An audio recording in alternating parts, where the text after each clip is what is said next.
അങ്ങനെ വമ്പ ടിസ്റ്റ്. നെയ്യാറ്റിൻകര ഗോപൻ്റെ ആറാട്ട് തുടങ്ങുകയാണ് ഇവിടെ.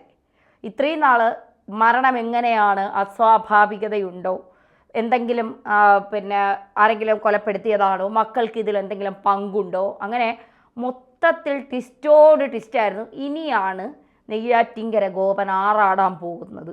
ഇനി ഒരു 1.5 ആറാട്ടായിരിക്കും. എന്തായാലും പോലീസും ബാക്കി ഭരണ സംവിധാനങ്ങളെല്ലാം ഞെട്ടിത്തരിച്ച് നിൽക്കുകയാണ്. എന്താണ് സംഭവം? അല്ല ധന്യ, കഴിഞ്ഞ 2-3 ദിവസങ്ങളായിട്ട് നിരന്തരമായിട്ട് ഈ സമാധി ചർച്ച മെയിൻ സ്ട്രീം മാധ്യമങ്ങളും നമ്മൾ ഉൾപ്പെടെയുള്ള മാധ്യമങ്ങളും പത്രമാധ്യമങ്ങളും എല്ലാം തന്നെ ഇതിൻ്റെ പുറകിൽ ഇങ്ങനെ പോയിക്കൊണ്ടിരിക്കുകയാണ്. ഇതിലെ സത്യാവസ്ഥ എന്താണ് എന്നറിയണം എന്നുള്ള ലക്ഷ്യത്തോടു കൂടി. അതായത് ഒരു പാവപ്പെട്ട മനുഷ്യനെ ഏതെങ്കിലും തരത്തിൽ ഉപദ്രവിച്ചതിന് ശേഷം സ്ലാബ് ഇട്ട് മൂടിയോ എന്നതായിരുന്നു സമൂഹ മാധ്യമങ്ങളിലും അതുപോലെ തന്നെ പല ആളുകൾക്കിടയിലും ഉയർന്നു വന്ന ഒരു വിഷയമെന്ന് പറയുന്നത്. അതായത് തൊട്ടപ്പുറത്തുള്ള ഒരു വ്യക്തിയാണ് ഇദ്ദേഹത്തെ കാണാനില്ല എന്ന് പറഞ്ഞുകൊണ്ട് മാൻ മിസ്സിംഗ് കേസ് കൊടുക്കുന്നത്. അങ്ങനെ ഒരു കേസ് കൊടുത്തു. അത് പിന്നീട് ഒരു പ്രധാനപ്പെട്ട മാധ്യമത്തെ വിളിച്ചറിയിച്ചു. അവർ അവിടെ വന്നു. അതിനുശേഷം ഇത് വലിയ വാർത്തയായി. ഒരു കമ്മ്യൂണൽ ഇഷ്യൂവിലേക്ക് വരെ പോകുന്ന രീതിയിലേക്ക് ഈ കാര്യങ്ങളെ കൊണ്ടുപോയി ചെന്നെത്തിച്ചു എന്നുള്ളത് തന്നെയാണ്. അപ്പോൾ നമ്മൾ ഉൾപ്പെടെ പറഞ്ഞുകൊണ്ടിരുന്നത് ഇത് സമാധിയാണോ, ഇനി അതല്ല ഇതിലെന്തെങ്കിലും അസ്വാഭാവികതയുണ്ടോ, ഇത് കൃത്യമായി അറിയണം, അതെങ്ങനെ തന്നെ ആയാലും അതിന് അവർ സഹകരിക്കണം എന്നാണ് പറഞ്ഞത്. അവിടെ മക്കൾ പോയി വലിയ പ്രശ്നം ഉണ്ടാക്കുന്നത് കണ്ടു, സമാധി പൊളിക്കാൻ അനുവദിക്കില്ല എന്ന് പറയുന്നത് കണ്ടു. ഹൈക്കോടതിയെ സമീപിച്ചു. ഹൈക്കോടതി ഇവിടെ ഹർജി തള്ളി. അസ്വാഭാവികതയുണ്ടെങ്കിൽ അത് പരിശോധിക്കേണ്ടത് അനിവാര്യമാണെന്നും പോലീസിന് അതിനുള്ള അധികാരമുണ്ടെന്നും ഹൈക്കോടതി വിധിച്ചു. 2 ചോദ്യമായിരുന്നു നമ്മുടെയൊക്കെ മുന്നിലുണ്ടായിരുന്നത്. ഒന്ന്, ഈ കല്ലറയ്ക്കുള്ളിൽ ഈ സമാധി മണ്ഡപത്തിനുള്ളിൽ ഈ പറയുന്ന ഗോപൻ സ്വാമിയുടെ മൃതദേഹം ഉണ്ടോ എന്നുള്ളതായിരുന്നു ഒന്നാമത്തത്. അല്ലെങ്കിൽ വേറെ ആരെയെങ്കിലും എന്തെങ്കിലും ചെയ്തു വെച്ചതാണോ എന്നുള്ള ആ നാട്ടുകാരുടെ സംശയങ്ങളായിരുന്നു ഇത്. രണ്ടാമത്തേത്, ഇനി അഥവാ അതിനുള്ളിൽ അദ്ദേഹത്തിന് മൃതദേഹം ഉണ്ടെങ്കിൽ ഇതിൽ ഏതെങ്കിലും തരത്തിലുള്ള അസ്വാഭാവികമായ മരണമാണോ സംഭവിച്ചത്, ഇതായിരുന്നു രണ്ടാമത്തെ സംശയം. അപ്പോൾ ഇന്ന് ഏകദേശം പുലർച്ചെ 4:30 പോലീസ് അവിടെ എത്തുന്നു. മാധ്യമങ്ങൾക്കൊന്നും വലിയ പ്രവേശനമൊന്നും ഉണ്ടായിരുന്നില്ല. എല്ലാവരെയും ബ്ലോക്ക് ചെയ്തു. ഒരു ലൈവ് സ്ട്രീം ചർച്ചയ്ക്കൊന്നും പോലീസ് ഇടം കൊടുത്തില്ല. പരമായിട്ടുള്ള നീക്കം, വളരെ തന്ത്രപരമായിട്ടുള്ള നീക്കം. 4:30 പോലീസ് അവിടെ എത്തുന്നു. എല്ലാ പ്രൊസീജിയറും പൂർത്തിയാക്കി പെട്ടെന്ന് തന്നെ അത് തുറന്ന് ബോഡി എടുത്ത് അതിൻ്റെ ഓരോ കാര്യങ്ങളും അനലൈസ് ചെയ്ത് ഇൻക്വസ്റ്റ് പൂർത്തിയാക്കി മെഡിക്കൽ കോളേജിൽ കൊണ്ടുപോയി പോസ്റ്റ്മോർട്ടം നടന്നു. 8 അംഗ വിദഗ്ധരായിട്ടുള്ള ഫോറൻസിക് വിദഗ്ധരാണ് ഈ പോസ്റ്റ്മോർട്ടം നടത്തിയിട്ടുള്ളത്. അപ്പോൾ അതിൽ നിന്ന് നമുക്ക് കിട്ടുന്ന വിവരം എന്ന് പറയുന്നത് ഈ മരണവുമായി ബന്ധപ്പെട്ട് അസ്വാഭാവികതയൊന്നുമില്ല, സ്വാഭാവിക മരണമാണ് എന്നുള്ള തരത്തിലുള്ള പോസ്റ്റ്മോർട്ടം പ്രാഥമിക റിപ്പോർട്ട് സമർപ്പിച്ചിരിക്കുന്നു എന്നാണ് ഇപ്പോൾ പുറത്തുവരുന്ന വിവരങ്ങൾ. ഇതിൽ തന്നെ ഈ പോസ്റ്റ്മോർട്ടം റിപ്പോർട്ട് പരിശോധിച്ചത് ഏകദേശം 3 തരത്തിലുള്ള ടെസ്റ്റുകളാണ് ഇവർ നടത്തിയിട്ടുള്ളത്. ഒന്ന് എന്ന് പറയുന്നത് ഏതെങ്കിലും തരത്തിൽ ഈ മനുഷ്യനെ ശ്വാസം മുട്ടിച്ച് കൊന്നതാണോ എന്നതായിരുന്നു ഒന്നാമത്തെ ചോദ്യം. അങ്ങനെയല്ല എന്ന് ഈ പോസ്റ്റ്മോർട്ടം റിപ്പോർട്ട് പറയുന്നുണ്ട്. അതിൻ്റെ കൂടുതൽ വിവരങ്ങൾ പുറത്തു വരുമ്പോൾ നമുക്ക് മനസ്സിലാവുന്നത്, ഏതെങ്കിലും ഒരാളെ ഇപ്പോൾ ഈ പറയുന്ന ഒരു വ്യക്തിയെ ശ്വാസം മുട്ടിച്ച് കൊല്ലുകയാണെങ്കിൽ സമാധി അറയിലേക്ക് ഇരുത്തുന്നു. അതിനുശേഷം സ്ലാബ് ഇട്ട് മൂടണം. അങ്ങനെ സ്ലാബ് ഇട്ട് മൂടുമ്പോൾ അതിനകത്ത് അഷ്ടദ്രവ്യങ്ങളടക്കം ഭസ്മം ഉൾപ്പെടെയുള്ള കർപ്പൂരം ഉൾപ്പെടെയുള്ള അഷ്ടദ്രവ്യങ്ങൾ നിറച്ചിട്ടുണ്ട്.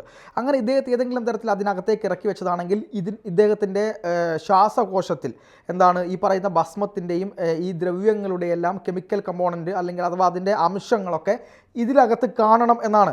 പക്ഷേ അങ്ങനെ ഒരു തരത്തിലും ഈ ഭസ്മമോ ഏതെങ്കിലും തരത്തിലുള്ള അഷ്ടദ്രവ്യങ്ങളുടെ ഏതെങ്കിലും ഒരു പങ്കോ ഇതിനകത്ത് ഉണ്ടായിട്ടില്ല എന്നുള്ളതും അങ്ങനെ കണ്ടെത്താൻ കഴിഞ്ഞിട്ടില്ല എന്നുള്ളതുമാണ് ആദ്യത്തെ റിപ്പോർട്ടായിട്ട് ഇവർ പറയുന്നത്.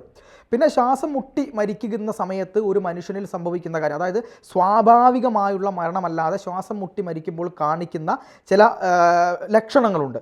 അതായത് നമ്മുടെ തൊണ്ടയിൽ കൂടി പോകുന്ന ഞരമ്പിന് വരുന്ന വ്യത്യാസം, ഈ ബ്ലഡ് സർക്കുലേഷൻ ഉണ്ടാകുന്ന ഞരമ്പിനുള്ള വ്യത്യാസങ്ങൾ, രക്തക്കൊലിനുള്ള വ്യത്യാസങ്ങൾ, അതിൻ്റെ വീക്കങ്ങൾ, അതുപോലെ തന്നെ ഹാർട്ട് ബീറ്റ്, ഹാർട്ടുമായി ബന്ധപ്പെട്ട ഹാർട്ടിൻ്റെ മസിലിൽ രക്തം വന്ന് തിങ്ങി നിൽക്കുമ്പോഴുണ്ടാകുന്ന പ്രഷർ കൊണ്ട് ഹാർട്ടിൻ്റെ മസിൽസുകൾക്കുണ്ടാകുന്ന ഇൻഫ്ലമേഷൻസ്, അതുപോലെ തന്നെ വയറിനുണ്ടാകുന്ന പ്രശ്നങ്ങൾ, ഇത്തരത്തിലുള്ള പ്രശ്നങ്ങളും ഈ മൊത്തത്തിലുള്ള നമ്മുടെ ഈ പൾമണറി ഇഷ്യൂസ്, അതായത് ശ്വാസകോശവുമായി ബന്ധപ്പെട്ട അതിൻ്റെ വികസനവുമായി ബന്ധപ്പെട്ട കുറേ സംഗതികളുണ്ട്. അത്തരത്തിലൊരു സംഗതിയും ഈ പറയുന്ന ഗോപൻ സ്വാമിയുടെ ശരീരത്തിൽ കാണുന്നില്ല എന്നാണ് പറയുന്നത്. അതുകൊണ്ട് തന്നെ ശ്വാസം മുട്ടിച്ചുള്ള മരണമല്ല, അല്ലെങ്കിൽ ശ്വാസം മുട്ടിയുള്ള മരണമല്ല എന്നുണ്ട്.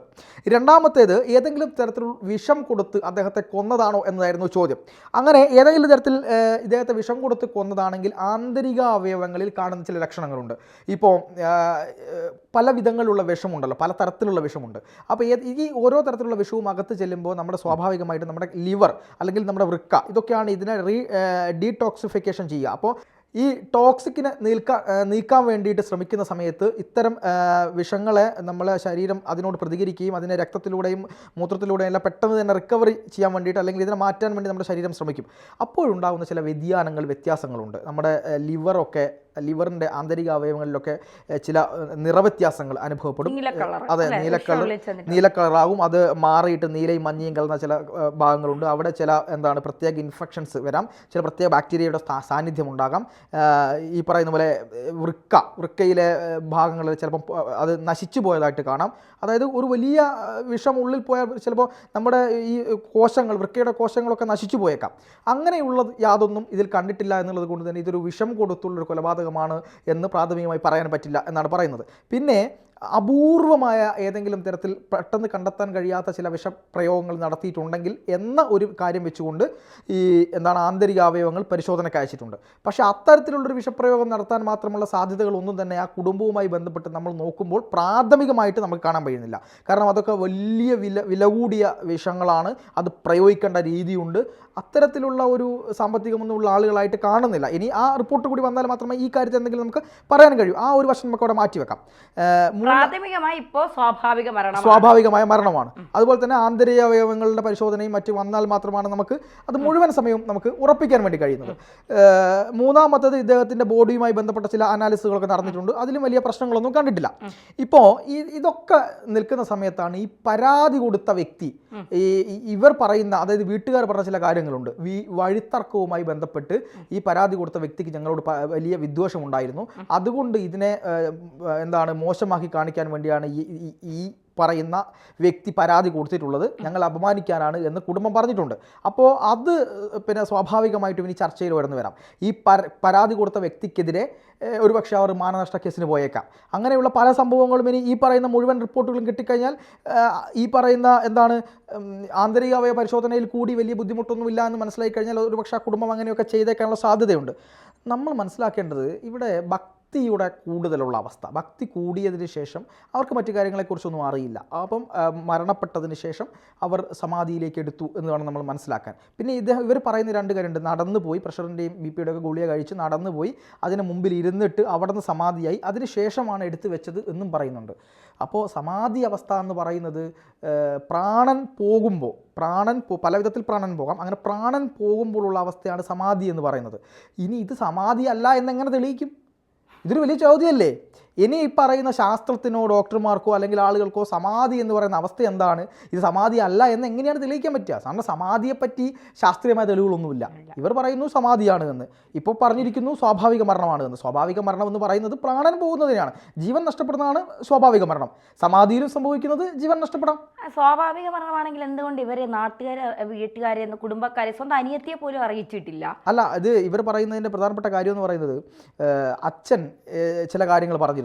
അദ്ദേഹം പിന്നെ സ്വാമിയായിരുന്നു, അദ്ദേഹത്തിൻ്റെ സ്പിരിച്വലുള്ള അനുഭവങ്ങൾ ഉണ്ടായിരുന്നു. അദ്ദേഹം പറഞ്ഞിരുന്നത് മറ്റാരെയും അറിയിക്കരുത് എന്നാണ് പറഞ്ഞിരുന്നത്. അതുകൊണ്ടാണ് ഞങ്ങൾ അറിയിക്കാത്തത് എന്നൊക്കെയാണ് ഇവർ പറഞ്ഞത്, കുടുംബം പറഞ്ഞത്. ഇത്തരം ചില സംശയങ്ങളുള്ളത് കൊണ്ടാണല്ലോ നമ്മൾ ഈ പോസ്റ്റ്മോർട്ടത്തിനൊക്കെ വേണ്ടി മുറവിളി കൂട്ടിയത്. ഇത് പക്ഷേ ചില ഈ പറയുന്നത് പോലെ ഒരു വർഗീയ ലഹളയൊക്കെ ആക്കി മാറ്റാനുള്ള ശ്രമങ്ങളൊക്കെ നടത്തിയിരുന്നു. അതൊക്കെ ഏറെ ആപത്കരമാണ് എന്ന് തന്നെയാണ്. എന്തു തന്നെയായാലും ഇതൊരു സ്വാഭാവിക മരണമാണ് എന്ന് പ്രാഥമികമായി മനസ്സിലായ സ്ഥിതിക്ക് ആ കുടുംബത്തെ ഇനിയും ആക്രമിക്കാൻ പോകുന്നതിനോട് നമുക്ക് യോജിക്കാൻ കഴിയില്ല. അല്ലെങ്കിൽ അവർ ആ ദുഃഖത്തിൽ നിൽക്കുന്ന ആളുകളാണ്. ഇനി ഏതെങ്കിലും തരത്തിൽ ഇതിലെന്തെങ്കിലും വ്യത്യാസം വരികയാണെങ്കിൽ ആ സമയത്ത് നമുക്ക് ആലോചിക്കാം. ഇനിയെങ്കിലും സോഷ്യൽ മീഡിയയിലും മറ്റു കാര്യങ്ങളിലും നമുക്ക് അവരെ അപമാനിക്കാതിരിക്കുക, അവരെ വഴിക്ക് വിട്ടുക. ബാക്കിയെല്ലാം അവർ തീരുമാനിക്കട്ടെ. നിയമം, കോടതി, സർക്കാർ തീരുമാനിക്കട്ടെ.